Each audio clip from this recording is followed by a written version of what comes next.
दोस्तों, दंगल टीवी के most popular show पति ब्रह्मचारी में अब आने वाला है सबसे बड़ा ट्विस्ट।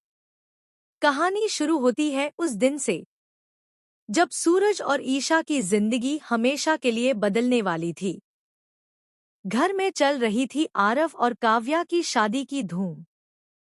चारों तरफ रौनक थी, ढोल की थाप, हंसी के ठहाके, हर कोई खुश था। लेकिन इसी खुशी के बीच सूरज के दिल में मचा था एक तूफान। वो बार बार खुद से कह रहा था, आज मैं ईशा को अपने दिल की बात जरूर बताऊंगा, चाहे कुछ भी हो जाए।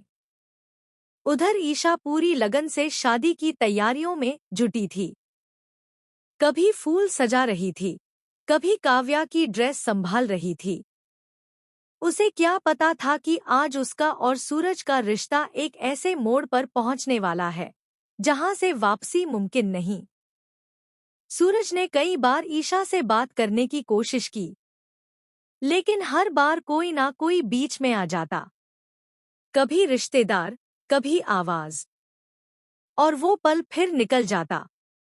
आखिरकार सूरज ने ठान लिया, अब नहीं रुकूंगा। वो पंडाल की ओर बढ़ा, जहां सब मौजूद थे। वहां उसने देखा, ईशा हाथ में मिठाई की ट्रे लिए खड़ी है। वो उसके पास गया और बोला, ईशा, मुझे तुमसे कुछ जरूरी बात करनी है। ईशा मुस्कुराई, अभी?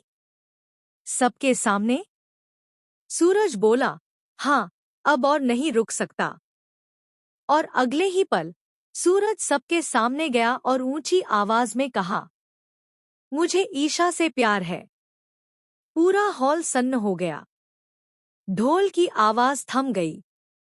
ईशा के हाथ से ट्रे गिर पड़ी और मिठाई के टुकड़े जमीन पर बिखर गए। उसकी आंखों में डर और खुशी दोनों थे। सूरज उसके पास आया और बोला, ईशा, मैं तुम्हारे बिना नहीं रह सकता। अगर मेरा प्यार सच्चा है तो आज सबके सामने मैं तुम्हें अपनी पत्नी के रूप में स्वीकार करता हूँ। ईशा की आंखों में आंसू आ गए। उसने कहा, अगर तुम्हारा प्यार सच्चा है तो अभी मेरी मांग में सिंदूर भरो। सूरज के हाथ कांप रहे थे। वो सिंदूर की डिब्बी उठाता है, धीरे धीरे ईशा की ओर बढ़ता है। लेकिन तभी पीछे से एक गरजती आवाज आई, रुको सूरज। दरवाजे पर खड़ा था गुलाब सिंह, गुस्से से भरा, आंखों में आग लिए। वो चिल्लाया, तेरी हिम्मत कैसे हुई मेरी बेटी को छूने की? यह मेरी बेटी है, तेरे लायक नहीं। सूरज झुककर बोला, सर, मैं ईशा से सच्चा प्यार करता हूँ। उसे कभी दुख नहीं दूंगा, लेकिन उससे दूर नहीं रह सकता। गुलाब सिंह गरज उठा, अगर